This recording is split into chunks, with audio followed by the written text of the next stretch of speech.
ஒவ்வொரு நாட்டிலேயும் அற்புதமாக வல்லமையாக ஒரு பெரிய எழுப்புதலை கொண்டு வந்து கொண்டிருக்கிறார் என்று நான் விசுவாசிக்கிறேன். ஆமேன், ஆமேன். கடந்த மாதம் நான் அமெரிக்கா தேசத்தில் இருக்கும் பொழுது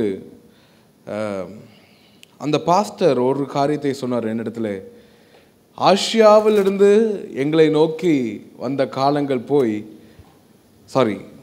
அமெரிக்காவிலிருந்து ஆசியாவுக்கு போன காலங்கள் போய் இப்பொழுது ஆசியாவிலிருந்து எங்களை தேடி எங்களுக்கு விதைக்க ஆட்கள் வருகிறார்கள். அதை கேட்டபோது எனக்கு ரொம்ப சந்தோஷமாக இருந்தது. ஏன் சொல்கிறேன்னா, ஒரு காலத்தில் ஊழியர்கள் அங்கிருந்து வந்து நம்மளை சேவிப்பார்கள், நம்முடைய வாழ்க்கையிலே விதைப்பார்கள். வார்த்தை என்ற அற்புதமான இந்த காரியத்தை நம்முடைய வாழ்க்கையில் சிறிது சிறிதாய் விதைக்க துவங்கினவர்கள் நம்முடைய அமெரிக்கா போதகர்கள். ஆனால் இன்று நாம் அவர்களிடத்தில் சென்று விதைக்கிற அளவிற்கு தேவன் நம்மை வளர்த்திருக்கிறார். அதற்காக நான் சந்தோஷப்படுகிறேன். நம் மத்தியில் ஒரு பெரிய எழுப்புதல் உண்டு என்பது என்னுடைய ஒரு ஒரு ஒரு கருத்து. ஆனால் அதோடைய முக்கியமான பகுதி என்று பார்த்தீங்கன்னா, people. Where does revival start from அப்படின்ட்டு கேட்பார்கள். எழுப்புதல் எங்கிருந்து ஆரம்பிக்கிறது அப்படின்றது பார்க்கும் பொழுது, எழுப்புதல் நம் வீட்டிலிருந்து நம்மளிடம் தொடங்குகிறது. ஆமேன் சொல்லுங்க பார்ப்போம். எப்பொழுது ஒரு தனி மனித நபர் மாறுகிறாரோ அவருடைய வீடு மாறுகிறது. எப்பொழுது அவருடைய வீடு மாறுகிறதோ அவருடைய சபை மாறுகிறது. எப்பொழுது அந்த சபை மாறுகிறதோ அந்த தேசமே அந்த சபையின் மூலமாக எழுப்புதலை கண்டடைகிறது. எப்பொழுது தேசங்கள் சேர்ந்து மாற தொடங்குகிறதோ அப்பொழுது இந்த உலகத்திலே ஒரு பெரிய எழுப்புதல் உண்டாகும் என்று நாங்கள் விசுவாசிக்கிறோம். ஆமேன். நம் வார்த்தைக்கு நேராய் கடந்து போவதற்கு முன்பதாக ஒரு 5 நிமிடம் நம்ம எழுந்து நின்று தேவ நாமத்தை மகிமைப்படுத்துவோம். நாம் ஆராதனைக்குள்ள கடந்து சென்று ஒரு சில பாடல்களை பாடி நாம் வார்த்தைக்கு நேராய் கடந்து செல்வோம்.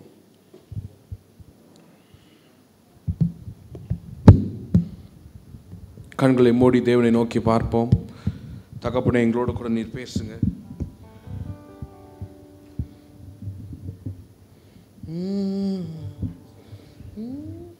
சாரி,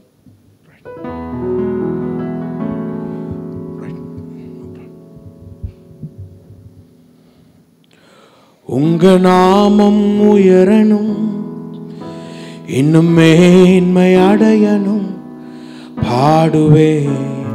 பாடுவோம் அல்லேலூயா. எல்லாரும் கரங்களை உயர்த்தி உங்க நாமம் உயரணும், இன்னும் மேன்மை அடையணும். அல்லேலூயா. இரவு செய் உங்க நாமம் உயரணும், இன்னும் மேன்மை அடையணும். பாடுவோம் அல்லேலூயா.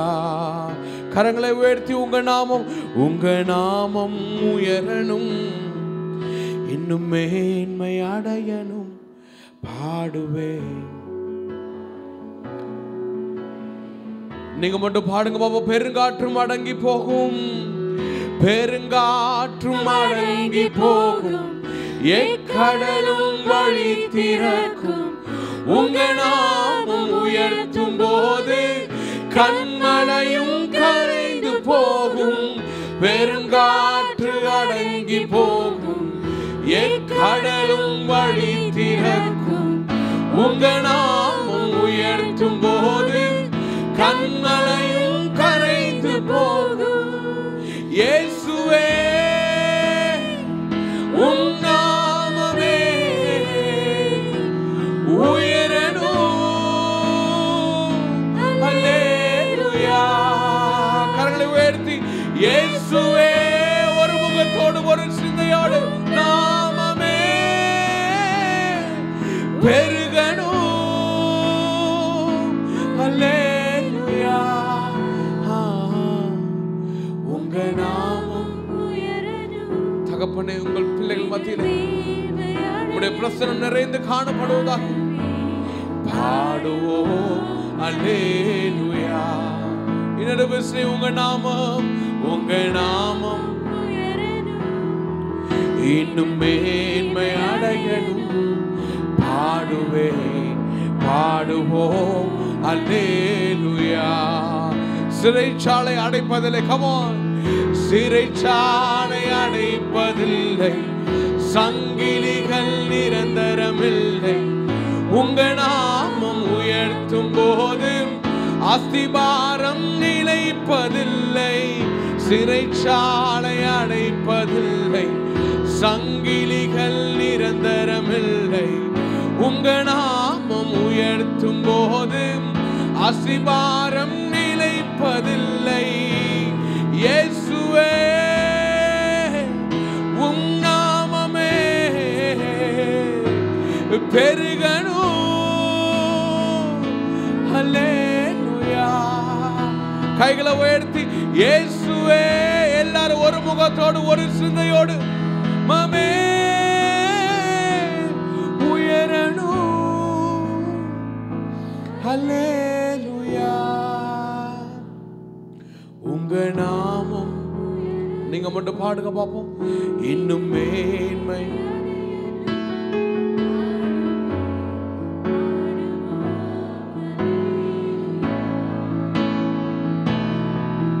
உங்க நாமம் உயரணும், இன்னும் மேன்மை அடையணும். பாடுவேன்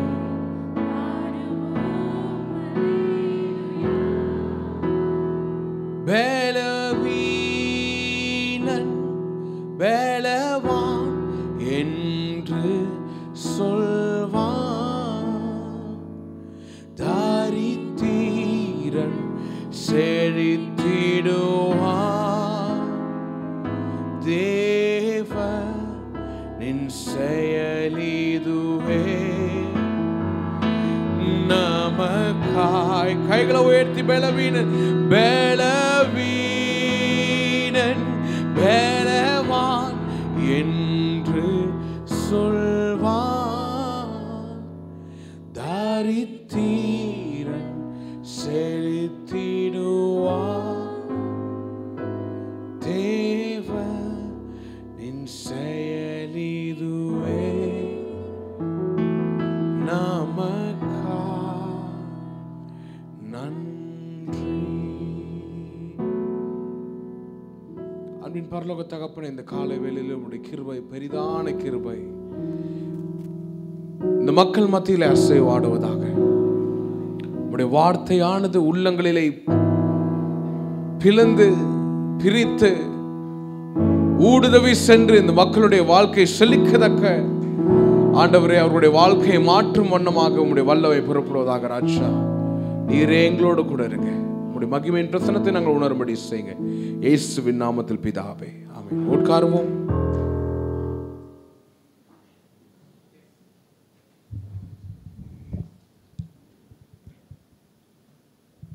ஹல்லேலூயா, ஹல்லேலூயா.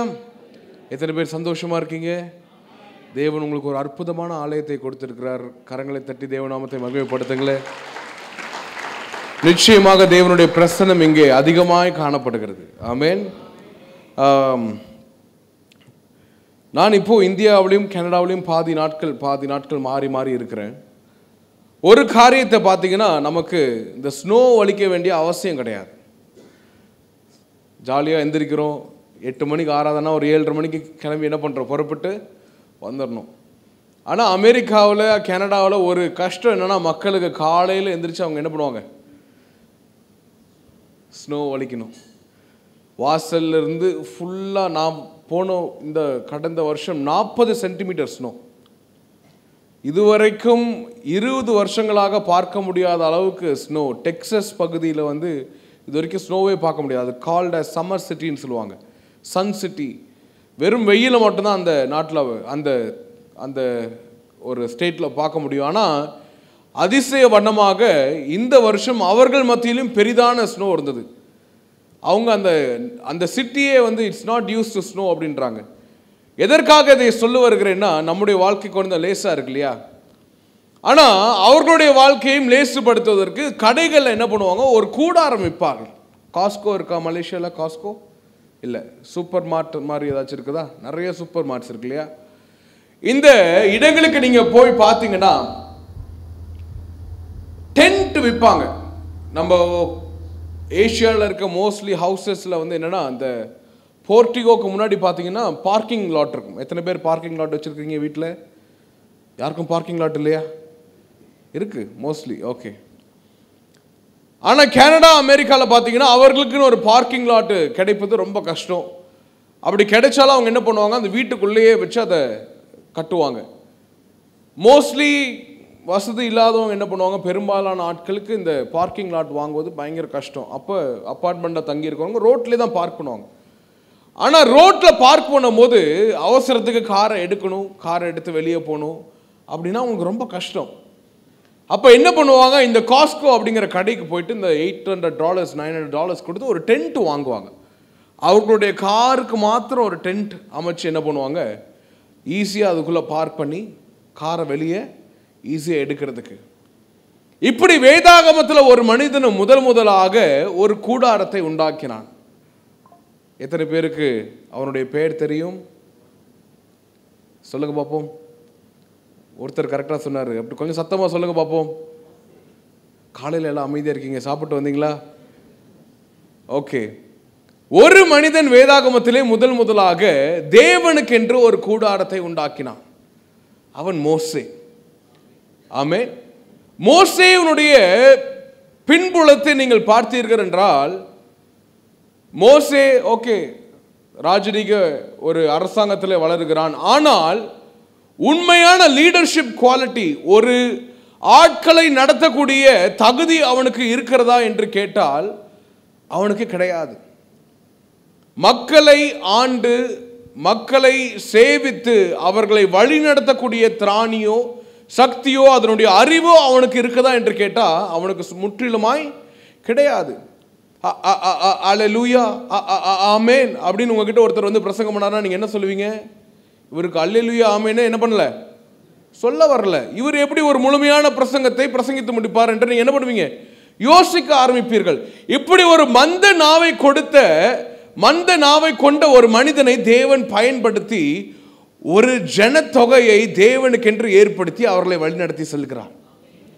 இதையோட அதிசயம் வேற உலகத்தில் பார்க்க முடியாது. நம்ம தேவனுக்கு ஒரு காரியம் ரொம்ப பிடிக்கும், திறமையற்றவர்களை எடுத்து பயன்படுத்தி அவர்களை ராஜாக்களுக்கு மத்தியிலும் பிரபுக்களுக்கு மத்தியிலும் உட்கார வைப்பது தேவனுக்கு ரொம்ப பிடிக்கும். நான் மோஸ்ட்லி யோசிப்பேன், பயங்கரமா MTH PhD படித்த வல்லறிஞெல்லாம் இருக்கும்போது தேவன் ஒன்றும் அறியாத உங்களையும் என்னையும் எடுத்து பயன்படுத்தி சுவிசேஷத்தை அறிவிக்கிறார். ஆமேன் சொல்லுங்க பார்ப்போம். யாருக்கும் நம்பிக்கை இல்லையா? ஆமேன். நீங்க சில நேரத்தில் உங்க மனைவிகளை பார்த்து சொல்லியிருப்பீங்க, இந்த பிள்ளைக்கு பெருசா அறிவில்லை, இதை எப்படி கட்டணன்னு தெரியாது. மனைவி சில விழாத்தில் நம்மளை பார்த்து சொல்லுவாங்க, இந்த ஆளை எப்படி கட்டணன்னு தெரியாது, ஒன்னுத்துக்கும் லாய்க்கு இல்லை. ஆனா எப்படியோ சேர்ந்து உங்களை ஆண்டவர் குடும்பத்தை நடத்த வைக்கிறார். ஆமேன் சொல்லுங்க பார்ப்போம். நுண்ணறிவின் படி according to intelligence nobody is intelligent. மனிதனுடைய அறிவிற்கு இப்பொழுது எல்லையே இல்லாமல் போய் கொண்டிருக்கிறது. ஏஐ காலம் வருது, செயற்கை நுண்ணறிவுன்னு சொல்றாங்க, ஏஐ காலம். இப்பேற்பட்ட காலத்திலே மனிதனுடைய அறிவு குறைந்து கொண்டு வருகையில் இந்த ஐபேட் கம்ப்யூட்டர் இதனுடைய அறிவுகள் எல்லாவற்றையும் மனிதன் பெருக்கிக் கொண்டே வருகிறான். இப்பேற்பட்ட காலத்திலே தேவன் உன்னையும் என்னையும் அழைத்து பயன்படுத்துகிறார். அதுதான் தேவனுக்கு பிரியம், அதுதான் தேவனுடைய அதிசய செயல்.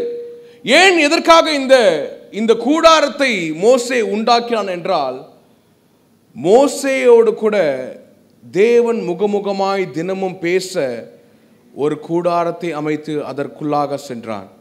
ஆமென் சொல்லுங்க பார்ப்போம். ஆமென் சொல்லுங்க. யாத்திராகமம் 33ஆம் அதிகாரம் 8ஆம் வசனம் 9ஆம் வசனம் 10ஆம் வசனம் 11ஆம் வசனத்தை நாம் வாசிக்க போகிறோம். மோசே கூடாரத்துக்கு போகும்போது ஜனங்கள் எல்லாரும் எழுந்து நின்று தங்கள் தங்கள் கூடார வாசலில் நின்று கொண்டு அவன் கூடாரத்திற்குள் பிரவேசிக்க மட்டும் அவன் பின்னே பார்த்து கொண்டிருந்தார்கள். வாசிங்க, தொடர்ந்து வாசிங்க. மோசே கூடாரத்துக்குள் பிரவேசிக்கையில் மேகஸ்தம்பம் இறங்கி கூடார வாசலில் நின்றது. கர்த்தர் மோசேயோடு பேசினார். ஜனங்கள் எல்லாரும் மேகஸ்தம்பம் கூடார வாசலில் நிற்க கண்டார்கள். ஜனங்கள் எல்லாரும் எழுந்திருந்து தங்கள் கூடார வாசலில் பணிந்து கொண்டார்கள். ஒருவன் தன் சிநேகிதனோட பேசுவது போல கர்த்தர் மோசேயோடு முகமுகமாய் பேசினார். பின்பு அவன் பாளையத்துக்கு திரும்பினான். நூனின் குமாரனாக யோசுவா என்னும் அவனுடைய பணிவிடைக்காரனாகிய வாலிபன் ஆசரிப்பு கூடாரத்தை விட்டு பிரியாதிருந்தான். இதுல பார்க்கிறோம், முதலாக பழைய ஏற்பாட்டிலே ஒரு மனிதன் கூடாரத்தை உண்டாக்கினான் அப்படின்னு சொன்னால் அது ஆபிரகாம். அவனுடைய தொழில் அது. இங்கே புதிய ஏற்பாட்டில் பார்த்தீங்கன்னா நியூ கவர்னன்ட், நியூ டெஸ்டமெண்ட் என்று சொல்கிறோம். அதில் என்ன பண்ணுறார்? பவுலானவர் என்ன பண்ணுறார்? He was a tent maker, an expensive job. யூதர்களுக்கு பொறுத்த வரைக்கும் இந்த டென்ட் மேக்கிங்கிறது இப்போ மாடர்ன் ஆர்கிடெக்சர் மாதிரி. இந்த சபையை கட்டுவதற்கு எவ்வளோ செலவாயிருக்கும், இந்த டிசைன் பண்ணுறதுக்கு எவ்வளோ செலவாயிருக்கும். அதே போல கூடாரம் அமைப்பவர்களை மிகுந்த சிறந்த தொழிலாக பார்க்கிறார்கள். ஆனால் தேவனுக்கென்று ஒரு மனிதன் கூடாரத்தை உண்டாக்கினான் என்று சொன்னால் அது மோசே மாத்திரம்தான்.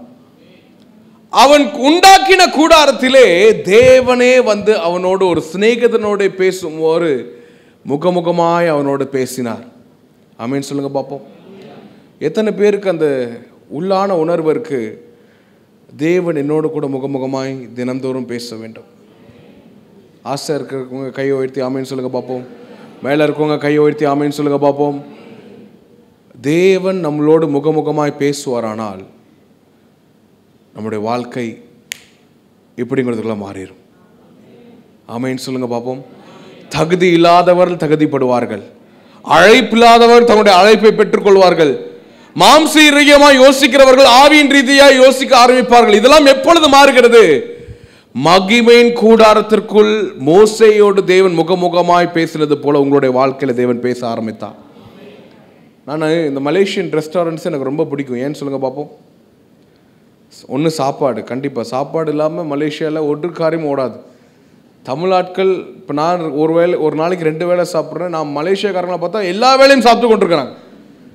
ஓகே, நம்ம போய் பார்க்கும்போது என்ட்ரன்ஸ்லே ஒரு கூடாரத்தை அமைத்து அவர்களுடைய சாமி என்ன பண்ணுறாங்க, அதுக்குள்ளே வச்சுருக்கிறாங்க. They have a reverence towards the idols that they think as god. They make a tent, they put it inside. அதற்குன்னு ஒரு கூடாரத்தை அமைச்சு என்ன பண்ணுறாங்க, அதற்குள்ளே என்ன பண்ணுறாங்க, அந்த பொருளை வச்சுட்டு அதை கும்பிடுறாங்க. ஆனால் இன்னைக்கு உயிரோடு இருக்கிற இயேசு கிறிஸ்துவை வணங்கி கொண்டிருக்கிற உங்களுக்கும் எனக்கும் வீட்டில் ஒரு ஜெப அறை இருக்கிறதா என்று கேட்டால் கிடையாது. Do you have a prayer room in your house? Charles என்று யூரோப்பிலே ஒரு பெரிய தியாலஜியன் இருந்தாராம். அவர் ஒரு வேதாகம கல்லூரியுடைய ஆசிரியர். அவர் இவாஞ்சலிசம் அப்படின்ற ஒரு சபை, சுவிசேஷத்தை எப்படி அறிவிப்பது என்ற ஒரு அந்த பாடத்தை தன்னுடைய வேத பிள்ளைகளுக்கு சொல்லிக் கொடுத்து கொண்டிருந்தாராம். ஒரு நாள் வாங்க உங்களுக்கு எல்லாம் காமிக்கிறேன், ஒரு பெரிய இவாஞ்சலிஸ்டோடைய ஒரு வீட்டை நம்ம போய் மியூசியமாக வச்சிருக்கிறாங்க. அவர் ஒரு பெரிய பிரேயர் வாரியர், ஒரு ஜப வீரன். அவருடைய வீட்டை போய் நம்ம பார்க்க போகிறோன்னு சொல்லிட்டு இந்த சார்ல்ஸுடைய வீட்டை போய் காண்பிப்பதற்காக ஒரு வேதாகம ஆசிரியர் கூட்டிக் கொண்டு போனாராம். அப்போ இவர் கூட்டிக் கொண்டு போகும்போது இவரோடு கூட 5 பிள்ளைகள் கடந்து சென்றார்களாம். 5 வாலிப பிள்ளைகள், அந்த வேதாகம கல்லூரியிலே பயின்று கொண்டிருந்த 5 வாலிப பிள்ளைகள் கடந்து சென்றார்களாம். கடந்து சென்றிருக்கும் போது அவர் காமிச்சுக்கிட்டு இருந்தாராம், இதுதான் ஜப அறை, இதில் தான் அவர் ப்ரேயர் பண்ணுவார், இதில் தான் அவர் காஃபி குடிப்பார், இதுதான் அவரோட டைனிங் டேபிள், இங்கே தான் ஊழியக்காரங்களாம் வந்து உட்காருவாங்க. அப்போ அவர் ஜப அறைக்கு கூட்டிட்டு கொண்டு போய் காமிக்கும் பொழுது அந்த ஜப அறையிலே அந்த பெட்டுக்கு பக்கத்தில் ஒரு அந்த காட்டுக்கு பக்கத்தில் ஒரு ராட் இருந்ததாம். அந்த ராடுக்கு பக்கத்தில் கீழே ஒரு ஃப்ளோரில் ஒரு மேட் போட்டிருந்தாங்க, அழகாக ஒரு கார்பெட். அந்த கார்பெட்டில் 2 ஓட்டைகள் இருந்ததாம். 2, எல்லாரும் என் கூட இருக்கீங்களா?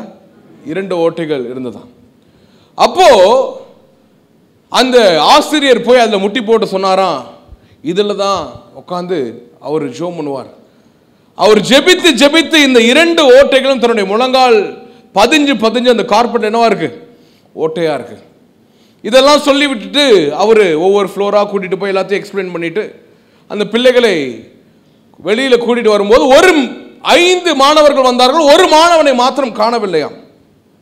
என்னடா 5 பசங்க வந்தாங்க, ஒரு ஆளை மட்டும் காணல, எங்க இருக்கிறாரு அந்த 5வது நபர் மாணவன் அப்படின்னு போய் பார்க்கும் பொழுது இந்த 5வது மாணவன் அதே முழங்கால் போட்டு அதே அந்த குழியில நின்று அந்த ஓட்டையில் நின்று, ஆண்டவரே மீண்டும் ஒரு எழுப்புதலை என்னுடைய நாட்டிலே கொடுங்க, இந்த முறை என் மூலமாய் செய்யுங்க ஆண்டவரே, திரும்பியும் ஒரு எழுப்புதல், this time do it through me, என் மூலமாய் செய்யுங்கள் என்று அழுது கொண்டு ஜெபித்துக் கொண்டு வந்தாராம். யார் தெரியுமா அந்த நபர்? பில்லி கிரஹாம். பில்லி கிரஹாம் அமெரிக்கா தேசத்திலே மிகப்பெரிய சுவிசேஷகனா இன்று பல பிரசிடென்ட்ஸுக்கு போய் ஜெபிக்கிற ஒரு நபராய் தேவன் அந்த மனுஷனை மாற்றினார். ஆமென் சொல்லுங்க பார்ப்போம். நம்முடைய தனிப்பட்ட வாழ்க்கையினுடைய எழுப்புதல் எப்பொழுது தொடங்குகிறது? நாம் தேவனுக்கு என்று ஒரு கூடாரத்தை அமைக்கும் பொழுது. When we actually build a tent for God to speak to us face to face, that is the beginning point of changes and turnover of revival in our families. தேவன் சபைகளிலே இன்று எதிர்பார்க்கிற ஒரு கூட்ட ஜனம் என்ன தெரியுமா? தேசத்திற்காய் ஜெபிக்கிற ஜனம், தேசத்தின் எழுப்புதலுக்காய் பரிந்து பேசு திறப்பிலே நிற்கிற ஜனம், standing in the gap and praying. யோசித்து பாருங்கள், ஜெபத்தினாலே செய்ய முடியாத காரியங்கள் ஒன்றுமே இல்லை. ஆமென் சொல்லுங்க பாப்போம். ஆமென். ஆனால் இன்றைக்கு நம்முடைய வாழ்க்கையிலே யோசித்து பாருங்கள், ஆசியா நாட்டில் நாம் இருக்கிறோம், ஆசியா கண்டத்தில் நாம் இருக்கிறோம். நம்முடைய வாழ்வாதாரம் உயர உயர நம்முடைய வேலை நேரமும் உயர்ந்து கொண்டே இருக்கிறது. மும்பையில் ஒன்று சொல்லுவாங்க, காலையில் 8 மணிக்கு போனால் பிள்ளைகள் எழுவதற்கு முன்பதாக போய் பிள்ளைகள் தூங்கினதுக்கு அப்புறம் வர்றதுதான் என்னது இந்திய நாட்டுடைய வாழ்க்கை. இப்போ மலேசியாவில் வந்து பார்த்தா மலேசியா அப்படி ஆயிடுச்சு. பிள்ளைகள் எழுவதற்கு முன்பதாகவே தகப்பன் தாய் எழுந்து வேலைக்கு போய் என்ன பண்றாங்க, பிள்ளைகள் தூங்கினதுக்கு அப்புறம் வராங்க.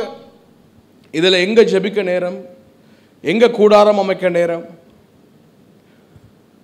மோசே அமைத்த கூடாரத்திலே தேவன் மனிதனோடு கூட, மோசேயோடு கூட முகமுகமாய் பேசினார். 14வது வசனத்தை வாசிப்போம். அதே அதிகாரத்தில் 12 14 வரைக்கும், 12 14 வரைக்கும் எல்லாரும் சேர்ந்து வாசிப்போமா? மோசே கர்த்தரை நோக்கி தேவரீர் இந்த ஜனங்களை அழைத்து கொண்டு போ என்று சொன்னீர். தேவரீர் இந்த ஜனங்களை அழைத்து கொண்டு போ என்று சொன்னீர். ஆகிலும் என்னோட கூட இன்னாரை அனுப்புவேன் என்பதை எனக்கு நீர் அறிவிக்கவில்லை என்றாலும் உன்னை பேர் சொல்லி அழைத்து அறிந்திருக்கிறேன் என்றும் என் கண்களில் உனக்கு கிருபை கிடைத்தது என்றும் தேவரீர் சொன்னதுண்டே. அடுத்த வசனம், உம்முடைய கண்களில் இப்பொழுது எனக்கு கிருபை கிடைத்ததனால் நான் உம்மை அறிவதற்கும் உம்முடைய கண்களில் எனக்கு கிருபை கிடைப்பதற்கும் உம்முடைய வழியை எனக்கு அறிவியும் இந்த ஜாதி உம்முடைய ஜனம் என்று நினைத்தருளும் என்றான். அடுத்த வசனம் வாசிப்போம். அதற்கு அவர், எல்லாரும் சேர்ந்து ஒரு முகமாய் வாசிப்போமா? அதற்கு அவன், என் சமூகம் உனக்கு முன்பாக செல்லும், நான் உனக்கு இளைப்பாறுதல் தருவேன் என்றார். ஆமென். நிறைய நேரத்தில் பிரசங்கம் எடுக்கும் பொழுது, ஆராதனை எடுக்கும் பொழுது, ஆண்டவரே இந்த பிரசங்கம் மக்களை தொடுமா, ஆண்டவரே இந்த ஆராதனை மக்களை தொடுமா. ஒரு நாள் தேவன் என்னோடு கூட பேசினார்.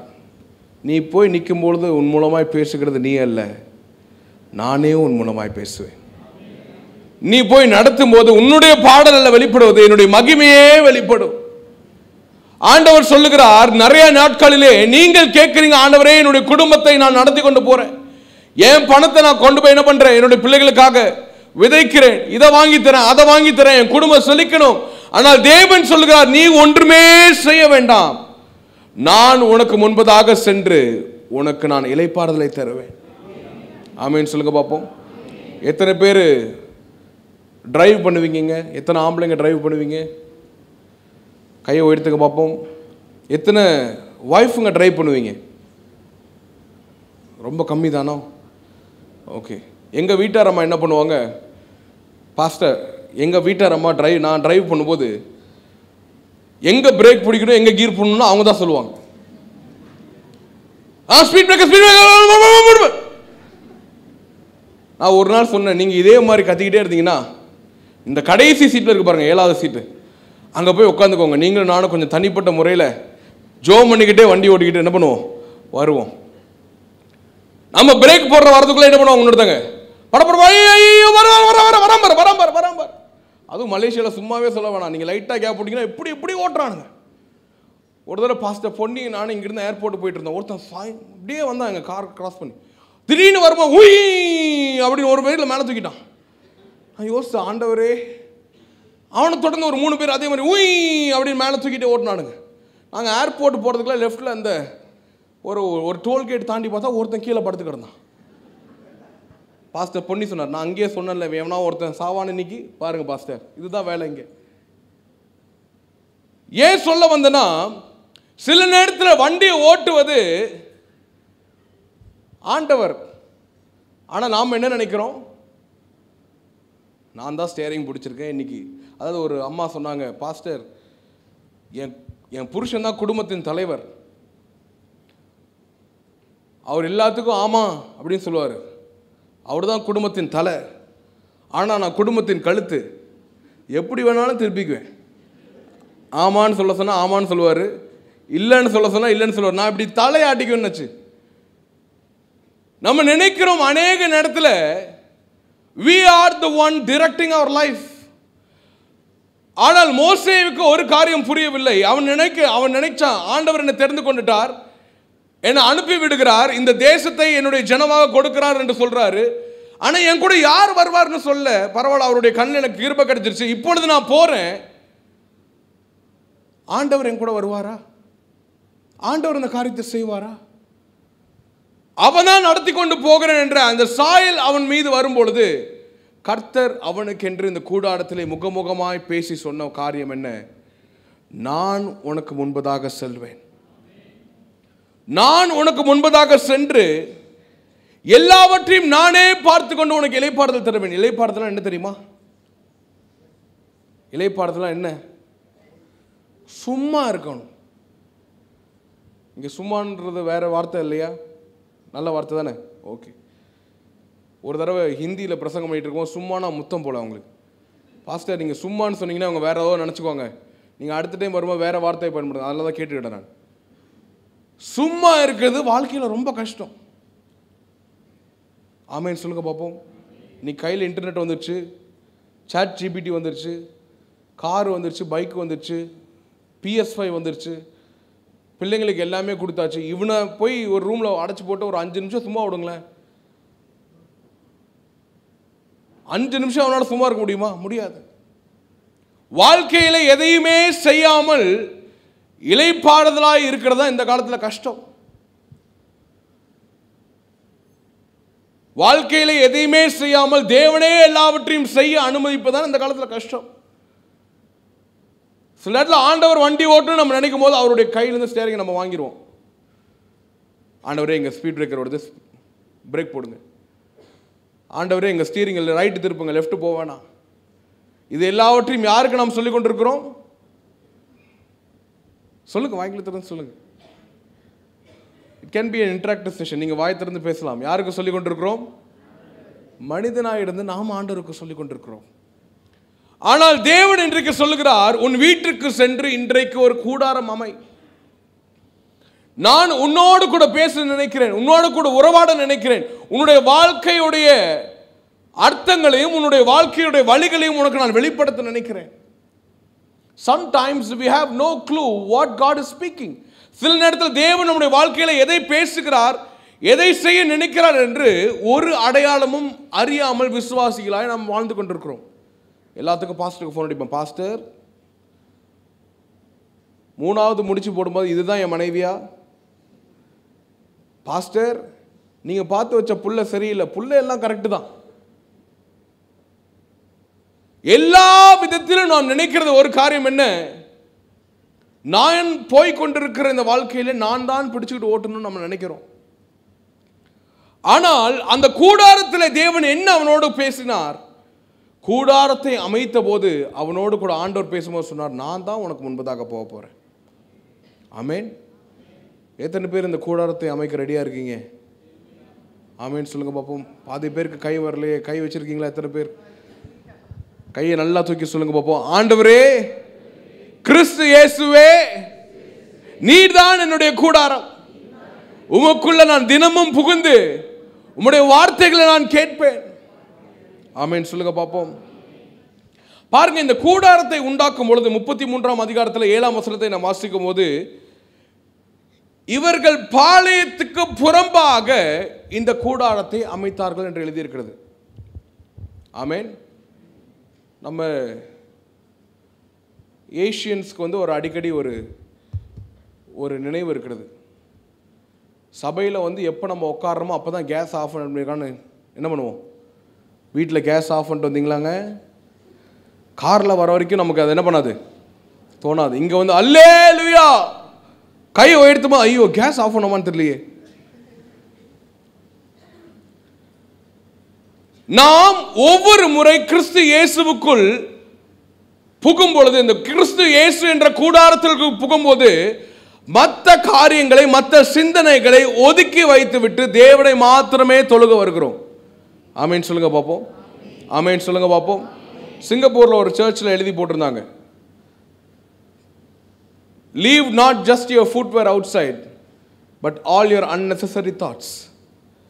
உங்களுடைய செருப்புகளை மாத்திரம் சபைக்கு வெளியே விட வேண்டாம், மற்ற எல்லா சிந்தைகளையும், தேவனுக்கு புறம்பான எல்லா சிந்தனையும் என்ன பண்ணும், சபைக்கு வெளியே வச்சுட்டு இங்க வரும்போது நீங்கள் இளைப்பாற வேண்டும்.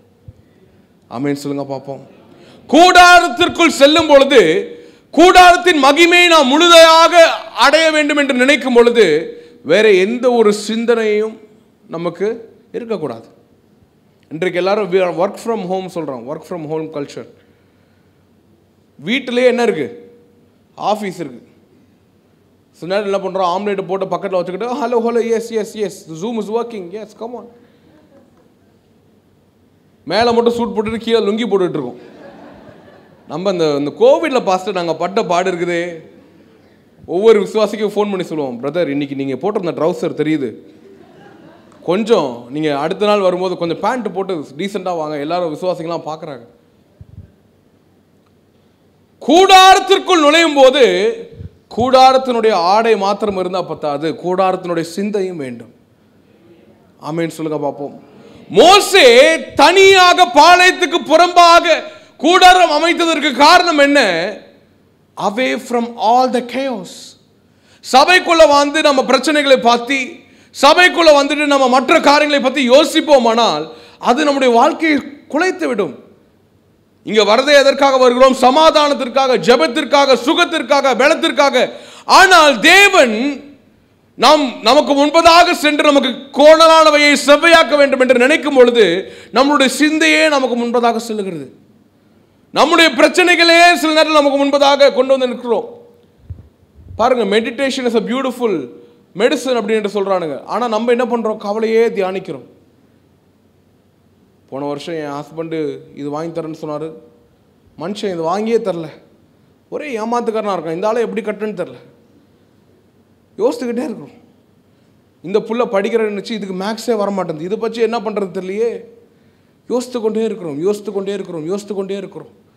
பிள்ளைகளை சபிக்கிறோம். சில நேரத்தில் யோசித்து கொண்டே இருக்கும்போது என்ன ஆகுது? மனசு ஆக்ரிவேட் ஆகி இது பாரு, தவறான வார்த்தைகளை பிள்ளைகளை பார்த்து என்ன பண்ணுறோம்? பேசுகிறோம். நீ நல்லாவே இருக்க மாட்ட, நாசமா போவ, நீ எல்லாம் எதுக்கு வீட்டில் இருக்கிற, தருதுறோம். இதெல்லாம் ஏன் சொல்றோம்? கவலையே தியானிக்கிறோம். கூடாரத்திற்குள் வந்தும் கவலையே தியானித்துக் கொண்டிருக்கிறோம், சபைக்குள்ள வந்தும் கவலையே தியானித்துக் கொண்டிருக்கிறோம். ஆனால் தேவன் உங்களுக்கு சொல்லுகிறார், கூடாரத்தை பாளையத்திற்கு புறம்பாக போடு. Build your tent away from all the chaos. Confusion, chaos, இது எல்லாத்தையும் தவிர்த்து விட்டு சபைக்குள்ளே வந்து நாம் உட்கார வேண்டும்.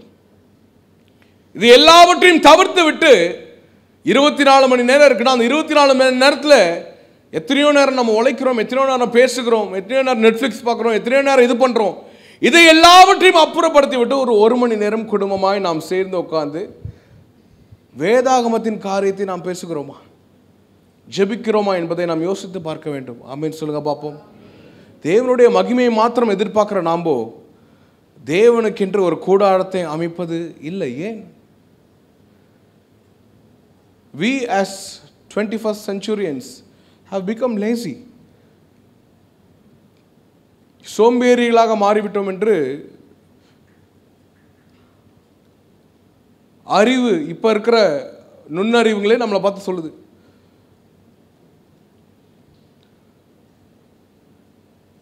நம்ம வீட்டில் நாசி இல்லாமல் ஆர்டர் பண்ணால் கூட அதை கொண்டு வந்து வீடு வரைக்கும் டோர் வரைக்கும் கொடுக்கறதுக்கு ஒரு ஆள் இருக்காங்க. ஆமேன்னு சொல்லுங்க பார்ப்போம். நல்லா ஆமேன்னு சொல்கிறீங்க. ஏதோ ஒன்று விட்டுட்டு போயிட்டோமா, கார் கீயை காருக்கு தான் போகிறோம், ஆனால் காருக்கு என்ன பண்ணுறோம், மறந்துட்டு போயிடும். பார்க்கிங் லாட் நின்றுட்டு என்ன பண்ணுறோம், அதை அடிச்சுட்டா அவன் ஊபர் காரை என்ன பண்ணுறான், கொண்டாந்து தரான்.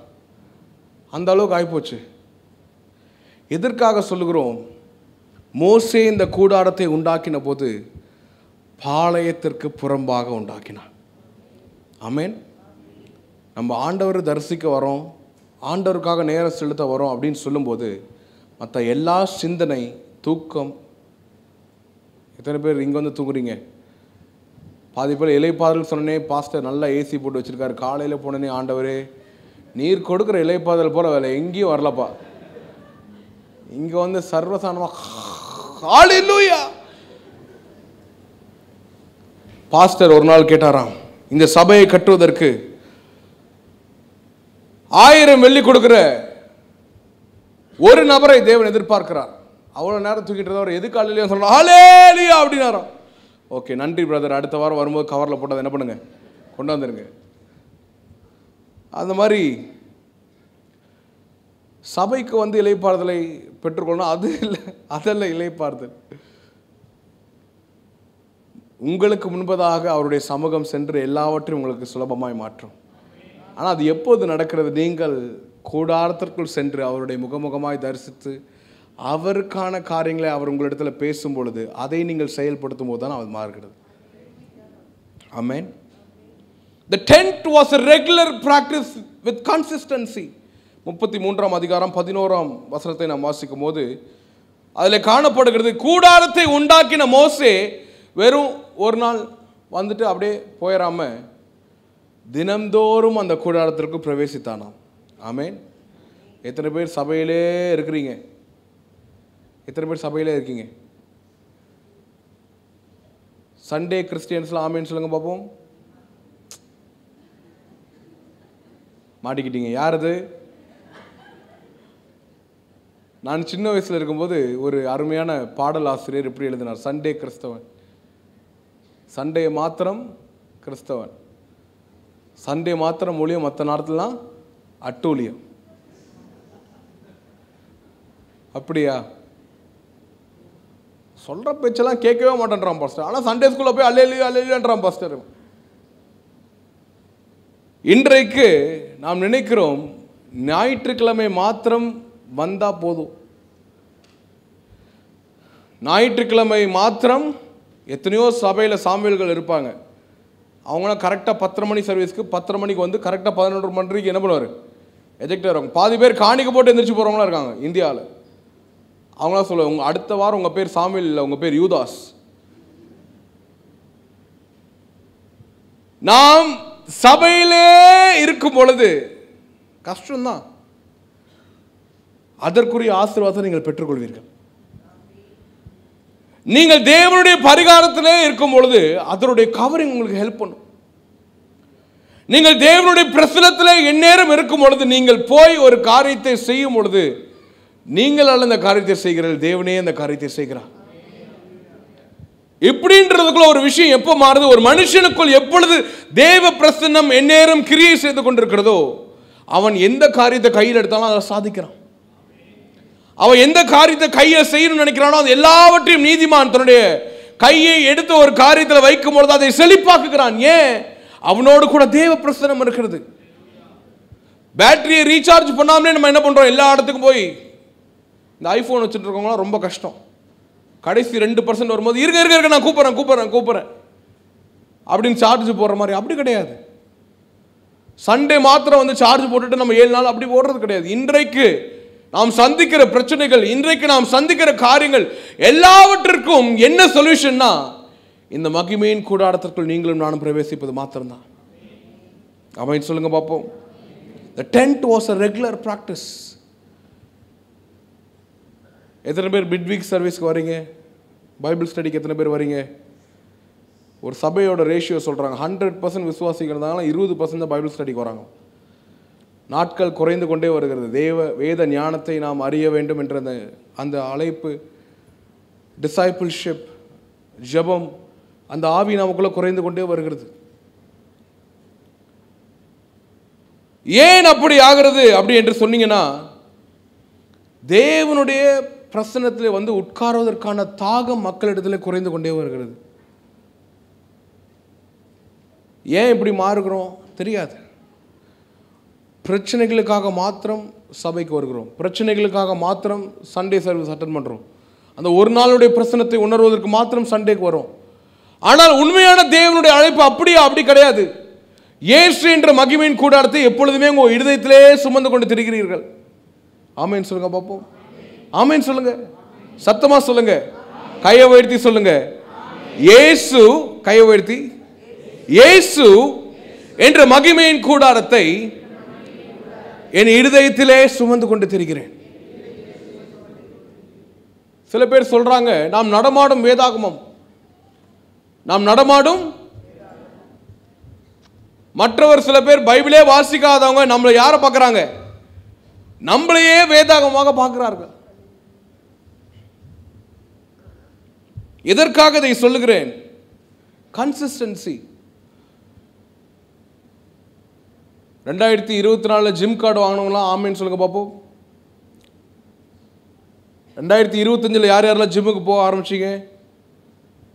யாருக்குமே எக்ஸசைஸ் இல்லையா இங்கே? எனக்கும் இல்லை, கவலைப்படாதீங்க. எல்லாரும் பாஸ்டர் அந்த ஜனவரி 1ஆம் தேதி ஜிம் கார்டு வாங்குவாங்க இந்தியாவில். எல்லாம் போய் 10,000 15,000 எதுக்கு கட்டுறானுங்கன்னு தெரியாது. கட்டி வாங்கிட்டு ஃபஸ்ட்டு 3 நாள் நான் இன்னைக்கு இந்த வருஷம் போகிறேன், என் உடம்பை குறைக்கிறேன் அப்படின்னு ஒரு பயங்கர வீரியமாக என்ன பண்ணுவாங்க, போவாங்க. ஆனால் 4வது நாள் வருவாங்க, திரும்ப அந்த வருஷம் ஃபுல்லாக எப்படி போகணும்னே தெரியாது. வருஷத்தின் கடைசியில் சொல்லுவாங்க, பாஸ்டர் நான் சபைக்கு காணிக்கை கொடுக்கணும், அதனால தான் ஜிம்முக்கு போகல. பாஸ்டர் சொல்லுவார், இந்த டக்கால்ட்டி வேலைலாம் என்கிட்ட வேணாம். நிறைய நேரத்தில் நம்ம நினைக்கிறோம், ஒரு நாள் செஞ்சுட்டு ஒரு காரியத்தை விட்டுட்டா அது வளர்ச்சி அடையுமா? கிடையாது. ஒரு காரியத்தை தொடர்ந்து செய்யும் போது தான் அதனுடைய மகிமையை நாம் பார்க்க முடியும். ஆமென், ஆமென். இன்றைக்கு அநேக டிவோர்ஸ் நடக்குது, அநேக காரியங்கள் நடக்குது. ஏன்? என்னைக்காச்சும் யோசித்து பார்த்தீங்களா? குடும்பத்தில் ஏன் பிரச்சனை வருது?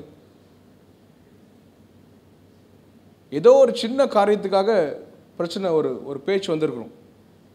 ஒரு சின்ன கேப்பாக இருக்கும் போது அட்ரஸ் பண்ணி அதை என்ன பண்ணியிருக்கலாம், பேசி முடிச்சிருக்கலாம். இப்படி இப்படி இப்படி இப்படி இப்படி இப்படி ஆக வரைக்கும் என்ன பண்ணுவோம், விட்டுருவோம். பக்கத்து வீட்டு வில்லிக்கிட்ட போய் என்ன சொல்லுவோம், என் புருஷன் இருக்கானே, என் புருஷன். என்றைக்கு பக்கத்து வீட்டில் உங்களுடைய பிரச்சனைகள்லாம் சொல்கிறத நிப்பாட்டிங்களோ அன்றைக்கே பாதி பிரச்சனை ஓஞ்சிரும்.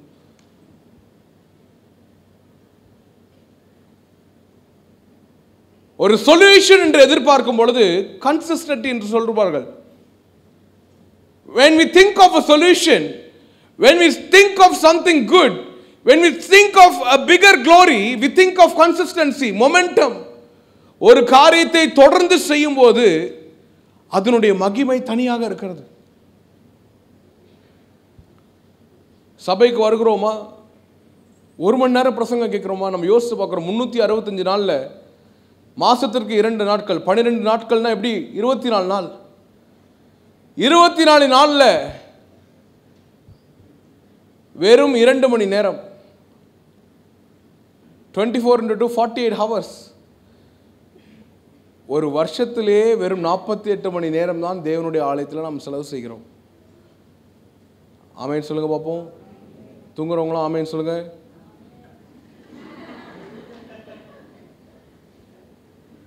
ஒரு வருஷத்திலே வெறும் 48 மணி நேரம் தான் என்ன பண்ணுறோம்?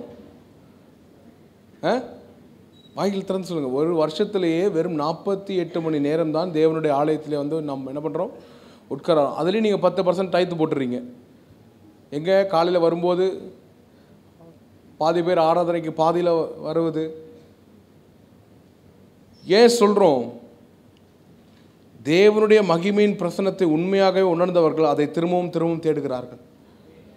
அதிலே பருக வேண்டும் என்று நினைக்கிறார்கள். அதிலே பருகவர்கள் ஒரு நாளும் மீண்டும் தாகம் அடைவது கிடையாது. ஆனால் அந்த மகிமையின் பிரசன்னத்தின் மகிமை எப்பொழுது முழுதாக உணர்கிறார்கள் என்றால் தொடர்ந்து சபைக்கு வருவது, தொடர்ந்து பிரசங்கங்களை கேட்பது. வெறும் 48 மணி நேரம் அல்ல, ஒரு வருஷத்திலே யோசித்து பாருங்க. 365 நாளில் வெறும் 48 மணி நேரம் எப்படி யோசித்து பாருங்க. அதுவும் தேவ செய்தியை கேட்பது 1 மணி நேரம் தான். 24 மணி நேரம் மாத்திரம்தான் ஒரு வருஷத்தில் நம்ம என்ன பண்ணுறோம்? தேவ செய்தியை கேட்கிறோம். இப்பேற்பட்ட காலத்தில் தேவன் உங்களிடத்திலும் என்னிடத்திலும் எதிர்பார்ப்பது என்ன? எனக்கென்று உன்னுடைய வீட்டில் ஒரு கூடாரத்தை உண்டாக்கு, எனக்கென்று உன்னுடைய இருதயத்தில் ஒரு கூடாரத்தை உண்டாக்கு. ஒரு ஸ்டாட்டிஸ்டிக்ஸ் எடுத்தாங்களாம். ஆண்டவரை அனுதினம் ருசித்தவர்கள் ஒரு தலைமுறை, ஆண்டவரை அறிந்து ஆண்டவருடைய வார்த்தையில் வளர்ந்து ஆண்டவருடைய சத்தியத்தை கேட்டு வளர்ந்த ஒரு தலைமுறையோடைய ஸ்டாட்டிஸ்டிக்ஸ் எடுத்து பார்த்தா அவங்க எல்லாம் டாக்டர்ஸ், இன்ஜினியர்ஸ், பெரிய பெரிய பெரிய பெரிய நாட்டுடைய தலைவர்களாக, பெரிய பெரிய கம்பெனியோடைய சிஇஓஸாக சாதிக்க முடியாத காரியங்களை சாதிக்கக்கூடிய நபர்களாய் இருந்தார்களாம். ஆனால் இதே சைடு இயேசு கிறிஸ்துவை அறியாத, இயேசு கிறிஸ்துவை மறுதலித்த ஏத்திஸ்ட் அவர்களுடைய தலைமுறையை ஒரு ஸ்டாட்டிஸ்டிக்ஸாக எடுத்து பார்த்தாங்க. வரலாறா எல்லாரும் விபச்சாரம் பாவத்திலும் வேசித்தனத்திலும் அசுத்திலும். யோசித்து பாருங்க. நமக்கு முன்னாடி 2 வழி இருக்குது. எல்லாரும் அப்படியே சைலண்ட் ஆயிட்டீங்க. நமக்கு முன்பதாக 2 வழி இருக்குது. நம்ம முன்பதாக எத்தனை வழி இருக்குது? 2 வழி இருக்குது. ஒன்று கூடாரத்தை அமைத்து தினந்தோறும் தேவனோடு கூட உறவாடுவது, இன்னொன்று கூடாரம் இல்லாத ஒரு வாழ்க்கை. இந்த தலைமுறை 4 வாட்டி சபைக்கு வந்தால் அடுத்த தலைமுறை 2 வாட்டி தான் வரும். அடுத்த தலைமுறை என்ன பண்ணாது? சபைக்கே வராது. இப்பேற்பட்ட காலத்தில் இருக்கிற நாம்போ தேவனுக்கென்று ஒரு கூடாரத்தை உண்டாக்காமல் இருந்தீங்கன்னா the next generation is vanished. That's it. What a dark future. யோசித்து பாருங்கள். தேவனை சேவிக்கிற ஒவ்வொரு குடும்பமும் ஒரு கூடாரத்தை உண்டாக்கும் பொழுது உங்களுடைய பிள்ளைகளுக்கு சொல்லிக் கொடுக்குறீங்க. அனுதினமும் யார்கிட்ட வரணும்? அனுதினமும் யார்கிட்ட வந்து வார்த்தை கேட்கணும்? அனுதினமும் சபைக்கு போகிறோம். எதற்காக போகிறோம்? நீங்கள் ஒரு கூடாரத்தை அமைக்கும் பொழுது தான் ஓகே, இதுதான் கூடாரம், இதுக்குள்ளே தான் நம்ம அப்பா அம்மா பிரவேசித்தாங்க, இதற்குள்ளே தான் எல்லா ஆசீர்வாதங்களையும் பெற்றுக்கொண்டார்கள் என்று சொல்லி உங்களுடைய பிள்ளைகள் உங்களை பின்தொடர்ந்து வருவார்கள். ஆமேன் சொல்லுங்க பார்ப்போம். எத்தனை பேருக்கு உங்கள் தலைமுறை செழிக்க வேண்டும்? நல்ல கையை உயர்த்தி ஆமேன் சொல்லுங்க பார்ப்போம். ஆமேன். மகிமையின் கூடாரத்தை நாம் உண்டாக்கும் பொழுது கானானுக்குள் பிரவேசிப்பதற்கான எல்லா தகுதியும் தேவன் நமக்கு தருகிறார். ஆமேன் சொல்லுங்க பார்ப்போம்.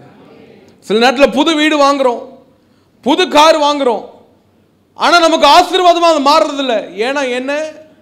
குரங்கு கையில் பூமாலை கிடச்சிருச்சு. பக்கத்து பார்த்து சொல்லுங்க, நீங்கள் குரங்கா இல்லை குரங்கு இல்லையா? குரங்கு கையில் பூமாலை கிடைச்சிருச்சு.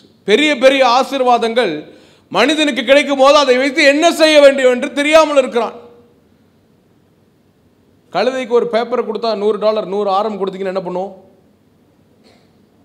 யோசித்து பாருங்க. கழுதைக்கு ஒரு 100 ஆரம் கையில் வெள்ளி, 100 வெள்ளி கொண்டு போய் கையில் கொடுத்தீங்கன்னா என்ன பண்ணும்? வாயில் அது பேப்பர் நினச்சா அது என்ன பண்ணும்? அதுக்கு தெரியாத அந்த 100 வெள்ளிக்கு எத்தனையோ கோயர் பேப்பர் வாங்கி என்ன பண்ணலாம்? நம்ம சாப்பிடலான்னு. அதே மாதிரி தான் நம்முடைய வாழ்க்கை. மோசேவுக்கு தெரியும், ஆண்டவர் இல்லாமல் நான் கானானுக்குள் பிரவேசித்தால் அது எனக்கு ஆசீர்வாதமாக இருக்காது. ஆண்டவர் இல்லாத கானான் நமக்கு வேணாம். ஆண்டவர் இல்லாத ஆசீர்வாதம் நமக்கு வேணாம். அது சாபமா மாறும். ஆமீன் சொல்லுங்க பார்ப்போம். இன்னைக்கு சாபம்னு சொன்னாவே தெரிஞ்சுட்டு ஓடுறோம் நம்ம. ஐயோ பாஸ்டர் அடிக்கிறாரு, உதைக்கிறாரு. ஆண்டவர் இல்லாத எல்லா ஆசீர்வாதமும் சாபம் தான். சில நேரத்தில் நம்ம யோசிப்போம், இங்க போகணும், இங்க வரணும், இங்க போகணும், இங்க வரணும். ஆனா ஆண்டவர் சொல்கிற இடத்திற்கு போகிறோமா? ஆண்டவர் சொல்கிற இடத்திலிருந்து வருகிறோமா? எல்லாவற்றையும் நாம் யோசித்து பார்க்கும் போது தேவன் இல்லாத எந்த இடமும் நமக்கு அவசியம் இல்லை. தேவன் இல்லாத குடும்பத்திலே நமக்கு உறவு வைக்க வேண்டிய அவசியம் இல்லை. தேவன் இல்லாத நண்பர்களிடத்தில் போய் நாம் பேச வேண்டிய அவசியம் இல்லை. முதலாவது காரியமாக எல்லாம் நல்லா ஓடும், ஸ்மூத்தா ஓடும். எப்பொழுது நம்முடைய குடும்பத்திற்கு நேராக பிரச்சனைகள் வரும்போது அப்பதான் நினைப்போம், இது தேவன் சொன்ன வழியே அல்ல. ஒரு காரியத்தை நாம் யோசிக்க வேண்டும். கானானுக்குள் பிரவேசிக்க முன்பதாக உங்களுடைய கூடாரத்திற்குள் நீங்கள் பிரவேசிக்க வேண்டும். ஆமென் சொல்லுங்க பார்ப்போம். ஆமென் சொல்லுங்க. கூடாரம் தான் கானானுக்கு கூட்டிட்டு போகுது. உங்க வாடகை வீட்டில் இருக்க சாதாரண ஒரு ஜெப அறை தான் சொந்த வீட்டுக்கு கூட்டிட்டு போகுது. சொந்த வீட்டில் இருக்க ஒரு ஜெப அறை தான் 10 வீடு வாங்க வைக்கிறது.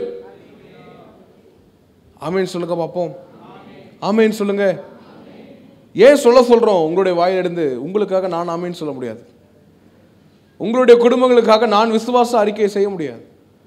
உங்களுக்காக நான் நன்றி சொல்ல முடியாது. I beloved Jesus, I'm thanking you on behalf of this church. No, I cannot do that. நீங்க தான் வாய் திறந்து நன்றி சொல்லணும். நீங்க தான் வாய் திறந்து ஆமென் சொல்லணும். சொல்லுங்க, தேவன் இல்லாத ஒரு காரியமும் எனக்கு அவசியம் இல்லை. தேவன் இல்லாத ஒரு ஆராதனையும் எனக்கு அவசியம் இல்லை. தேவன் இல்லாத ஒரு அங்கீகாரமும் எனக்கு அவசியம் இல்லை. தேவன் இல்லாத பதவி எனக்கு அவசியம் இல்லை. தேவன் தங்காத வீடு எனக்கு அவசியம் இல்லை. தேவன் தங்காத குடும்பம் எனக்கு அவசியம் இல்லை. எந்த நபர் முதலாவது தேவனை கனப்படுத்தினானோ அந்த நபருக்கு முன்பதாக தேவனுடைய வல்லமை புறப்பட்டு செல்கிறது. தேவனுடைய பிரசன்னம் புறப்பட்டு சொல்கிறது. When you honor God, His divine presence comes. It goes before you, makes everything smoother. Then when you enter, it's easy for you. அவருடைய மகிமை நமக்கு முன்பதாக செல்லுமானால் எல்லாவற்றையும் அது சபையாக்கி விடும். அதுக்கப்புறம் நம்ம போய் செய்யும்போது ஒண்ணுமே இருக்காது. எல்லாம் ஈஸியா இருக்கும். பாஸ்டர், நான் தொட்டதெல்லாம் தொடங்குது. எப்போ தொடங்குது? அவருடைய மகிமை எல்லாத்தையுமே செஞ்சு முடிஞ்சிருச்சு. கடைசியாக ஒரு விஷயத்தை சொல்லி முடிக்கிறேன். ஆண்டவர் மோசேயோடு பேசினது போல உங்களோட மகிமையின் கூடாரத்தில் பேசுவாரானால் 34ஆம் அதிகாரம் 7ஆம் வசனம் 10ஆம் வசனம் 13ஆம் வசனத்தை நீங்கள் வீட்டில் போய் வாசிங்க. தலைமுறைகளுக்கான ஆசீர்வாதத்தை தேவன் அந்த கூடாரத்திற்கு கொடுத்தார். எத்தனை பேர் உங்கள் பேர குழந்தைங்களை பார்க்கணும்? எங்கள் அப்பா என்னை பயங்கரமாக அடித்தார். இன்றைக்கி பேர குழந்தைங்களை பார்த்தா அவன் என்ன கேட்குறானோ எல்லாத்தையும் வாங்கி தரார். அது எப்படி என்ன மட்டும் அடிச்சிங்க, அவனை மட்டும் நல்லா நேசிக்கிறீங்க? குரலை உயர்த்தி பேசாது, புள்ள பயப்படுது. அடடே, யோசித்து பார்ப்பேன். ஒரு காலத்தில் நீ எப்படி சாத்துறீங்க, இன்றைக்கி என் பிள்ளைய அடியோட தாங்குன்னு தாங்குறீங்களே. நம்முடைய தலைமுறைகள் செழிப்பதே தேவனுடைய வாக்குத்தத்தமாக இருக்கிறது.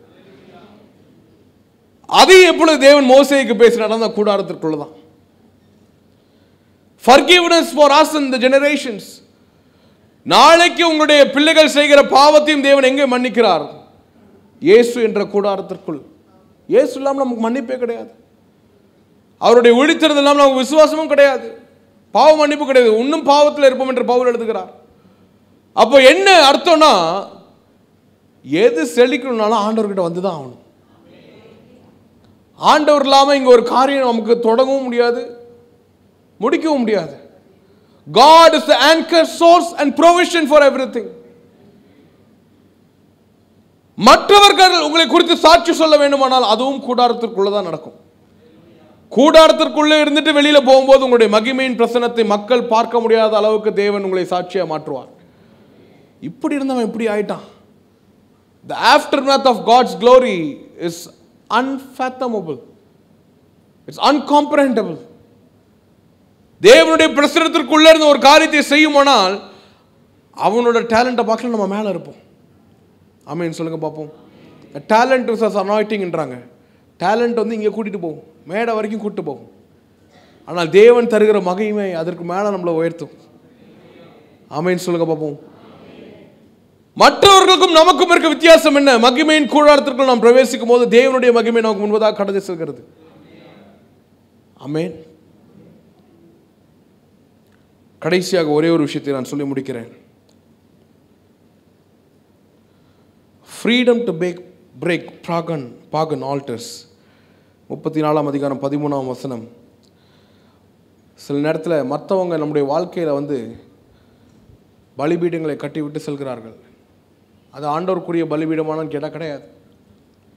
யாருக்குரிய பலிபீடம் அது? பாகானுக்கு செலுத்த வேண்டிய பலிகளை மக்கள் நம்முடைய வாழ்க்கையில் வந்து செலுத்தி விட்டு என்ன பண்ணுறாங்க? சொல்கிறாங்க. உங்களுடைய எல்லைக்குள் நடக்கக்கூடாத காரியங்கள் இன்றைக்கு நடக்கிறது. உங்களுடைய வீட்டிற்குள் காணக்கூடாத வீடியோக்கள் என்ன பண்ணுறாங்க? பிள்ளைகள் பார்க்கிறார்கள். உங்களுடைய இன்றைக்கு பார்க்கக்கூடாத படங்கள் என்ன பண்ணுறாங்க? உங்கள் பிள்ளைகள் பார்க்குறாங்க.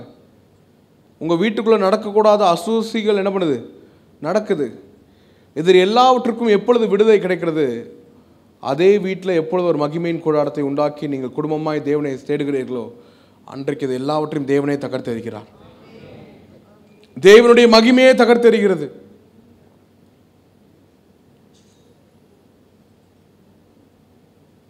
மற்றவங்க நம்ம எல்லைக்குள்ளே என்ன பண்ணக்கூடாது? வரக்கூடாது. ஆமென் சொல்லுங்க. எல்லாம் யோசிக்கிறீங்க. அன்பின் நிமித்தம் அல்ல, இது சாதாரணமாக நம்ம பவுண்டரிஸ்ன்னு சொல்லுவோம். கிறிஸ்துவுக்குள் இருக்கிற ஒவ்வொரு மனுஷனுக்கும் ஒரு பவுண்டரி இருக்குது. ஆமென் சொல்லுங்க பார்ப்போம். ஆமென் சொல்லுங்க. இந்த எல்லைக்குள் மற்றவனுடைய பலியோ மற்றவனுடைய பலிபீடமோ நம்முடைய எல்லைக்குள்ள என்ன பண்ணக்கூடாது? வரக்கூடாது. மற்றவனுடைய சிந்தைகள், மற்றவனுடைய செயல்கள், மற்றவனுடைய பாவங்கள் நம்முடைய எல்லைக்குள்ள என்ன பண்ணக்கூடாது? வரக்கூடாது. ஆனால் அதை தகர்த்தெறிவது எப்படி? நாம் ஒரு மகிமையின் கூடாரத்தை அமைத்து அதற்குள்ள முகமுகமாய் தேவனை தரிசிப்போமானால் God will break every pagan altars. உங்களுடைய குடும்பத்திலே தொடர்ந்து ஒரு சாபம் வருகிறதா? தொடர்ந்து ஒரு பாவம் வருகிறதா? Generational pattern. தாத்தா செஞ்சது பையன் செய்யான், பையன் செஞ்சது அவங்க பையன் செய்யறான், அவங்க பையன் செய்கிறது இன்னொரு பையன் செய்யறான். இப்படியே தொடர்ந்து வருகிற குடும்ப சாபங்களையும் பாவங்களையும் முறிப்பது என்ன? தேவனுடைய மகிமையின் கூடாரம். ஆமென். நாம் கண்களை மூடி ஜெபிப்போம். மகிமையின் கூடாரத்திற்குள் ஆண்டவரே, தலைமுறைகளுக்கான ஆசீர்வாதத்தை நீர் எங்களுக்கு கொடுத்தீர். நீர் என்ன செய்ய வேண்டும், நான் என்ன செய்ய வேண்டும், மோசே என்ன செய்ய வேண்டும் என்பதை அவனுக்கு அறிவித்தீர். தலைமுறைகள் செய்த பாவங்களுக்கான மன்னிப்பை இந்த கூடாரத்தில் நீர் எங்களுக்கு கொடுத்தீர். இதுவரைக்கும் யாரும் காணக்கூடாத அதிசயங்களை அந்த மகிமையின் கூடாரத்தில் செய்தீர். மகிமையின் கூடாரத்தின் மூலமாய் செய்தீர். இன்றைக்கு இயேசு என்ற மகிமையின் கூடாரத்தை நாங்கள் இருதயத்தை சுமந்து கொண்டிருக்கிறோம். கைகளை மனதில் வைத்து சொல்லுங்க, ஆண்டவரே, உம்மை மகிமையின் கூடாரமாய் நாங்கள் சுமந்து கொண்டு திரிகிறோம். உம்மையின் மகிமையின் கூடாரமாய் நாங்கள் சுமக்கிறோம். ஒரு காலமும் உம்முடைய மகிமையின் பிரசன்னத்தை நாங்கள் இழக்கக்கூடாது. ஆண்டவரே, எங்களுடைய சபைகளிலே, எங்களுடைய வீடுகளிலே, சொல்லுங்க பாப்பா, எங்களுடைய சபைகளிலே, எங்களுடைய வீடுகளிலே உமக்கென்று ஒரு கூடாரத்தை உண்டாக்குவோம். உமக்கென்று அதற்குள் நாங்கள் பிரவேசிப்போம். உம்முடைய வார்த்தையை கேட்கும் ஆர்வத்துடன் அதில் நாங்கள் பிரவேசிப்போம்.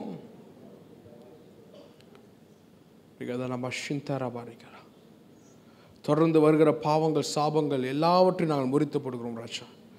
உம்முடைய மகிமையின் கூடாரம், மோசே கட்டின க்ளோரி டென்ட், அதே மகிமையின் கூடாரத்தை நாங்கள் இப்பொழுது இந்த மக்கள் மத்தியில் பேசுகிறோம். அந்த மகிமையின் கூடாரத்தில் உம்முடைய மகிமையின் பிரசன்னம் மேகமாய் இறங்கி வந்தது என்று சொல்கிறார்களோ, அதே போல இந்த மக்களுடைய வாழ்க்கையில் உம்முடைய மகிமையின் மேகம் இறங்கி வரட்டும். வாய்களை தெரிஞ்சு சொல்லுங்க, என்னுடைய ஆண்டவரே, உம்முடைய மகிமையின் மேகம் இறங்கி வரட்டும். உம்முடைய மகிமையின் மேகம் எங்களுடைய வாழ்க்கையில் இறங்கி வரட்டும். ஒரு பெரிதான விடுதலை இந்த பிள்ளைகள் மத்தியில் நாங்கள் பேசுகிறோம். இதுவரைக்கும் காணாத அதிசயங்களும் அற்புதங்களையும் மக்கள் எங்களை குறித்து சாட்சியாக சொன்னும் வரைக்கும் இந்த மகிமையின் கூடாரத்திற்குள் நாங்கள் பிரவேசிப்போம்.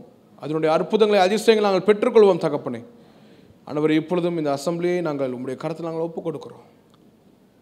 இந்த சர்வீஸை உங்களுடைய கருத்தில் நாங்கள் ஒப்புக் கொடுக்கிறோம். ஆண்டவரே, ஊழியம் செய்கிற குடும்பத்தை உங்களுடைய கருத்தில் நாங்கள் ஒப்புக் கொடுக்கிறோம்.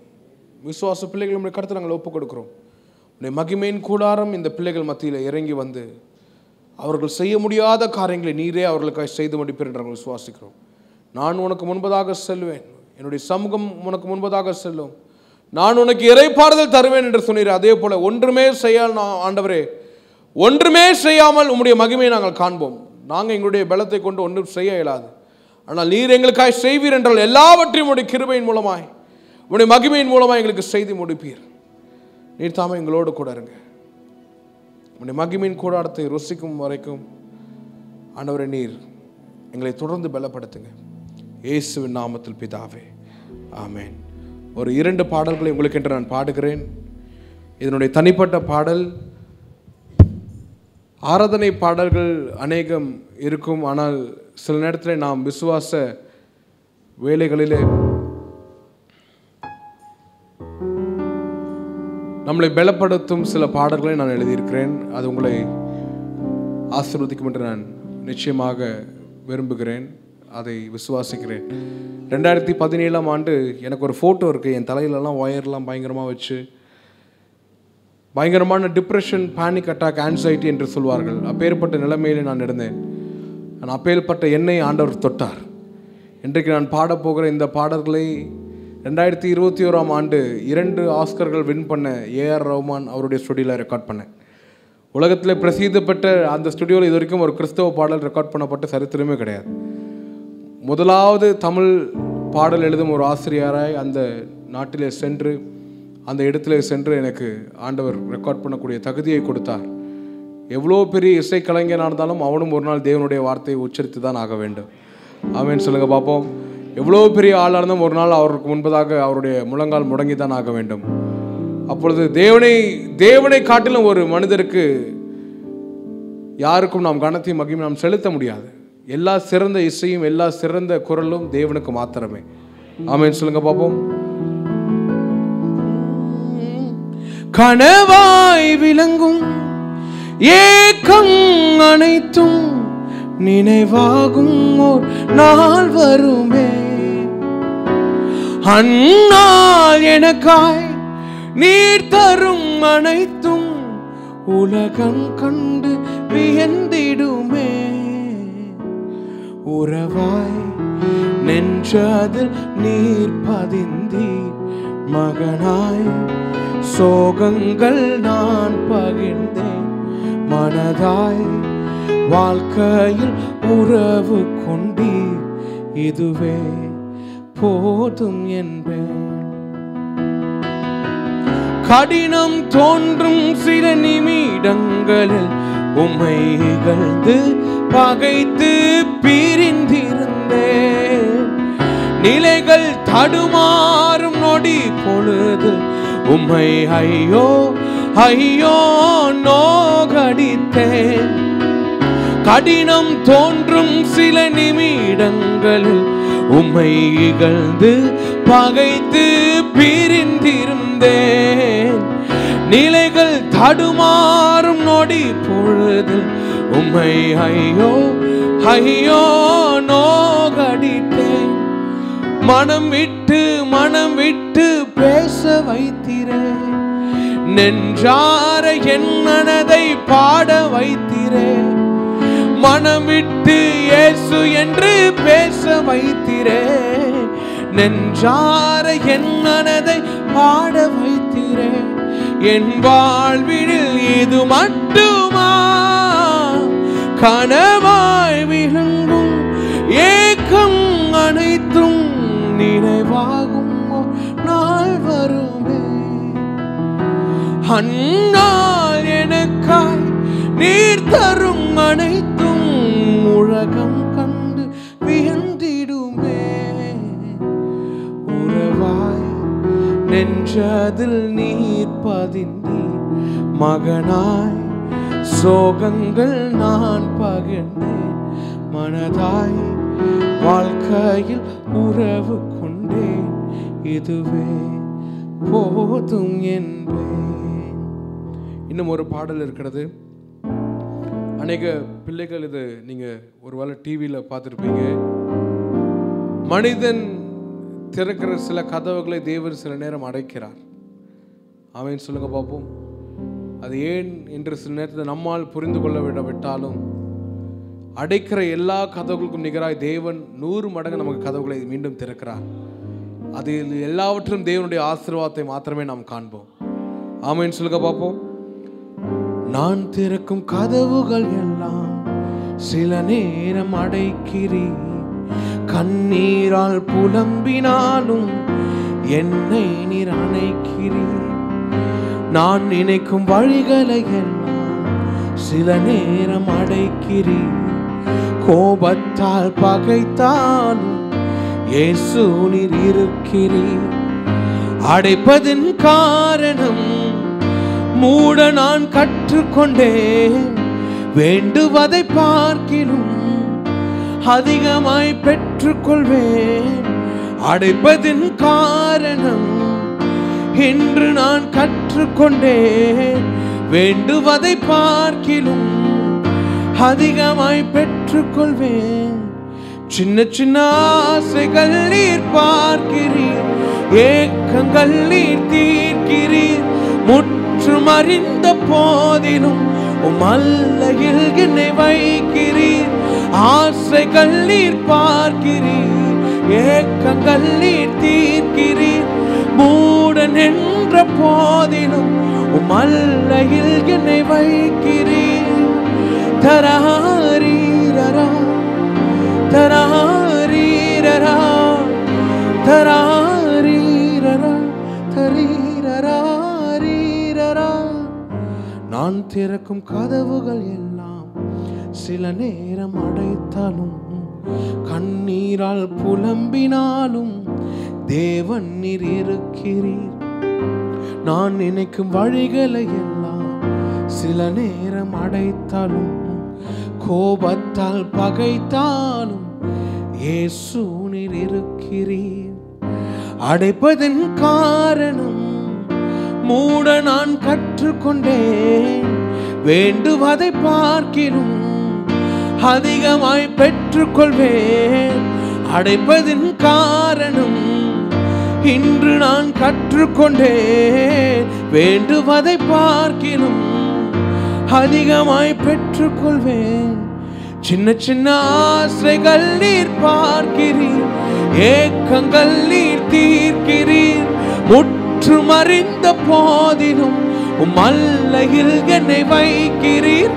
ஆசைகள் நீர் பார்க்கிறீர், ஏக்கங்கள் நீர் தீர்க்கிறீர். மூடன் என்ற போதிலும் உமல்லையில் என்னை வைக்கிறீர். உங்களுடைய சபையோடு கூட இருந்தது எனக்கு மிகவும் சந்தோஷம். தேவனுடைய மகிமையின் கூடாரத்தில் நீங்கள் பிரவேசிப்பீர்கள் என்று நான் விசுவாசிக்கிறேன். அதனுடைய மகிமை நீங்கள் காண்பீர்கள் என்று விசுவாசிக்கிறேன். அன்பான பாஸ்டர் ராபர்ட் பாண்டியன் அவர்களுக்கும் இந்த அருமையான சபையினருக்கும் என்னுடைய அன்பின் வாழ்த்துக்கள். மீண்டும் வரும்பொழுது நீங்கள் இன்னொரு சபையும் கட்டி முடித்து அழகாய் பெருகிருப்பீர்கள் என்று நான் விசுவாசிக்கிறேன். தேவன் உங்களோடு கூட இருப்பார். நன்றி.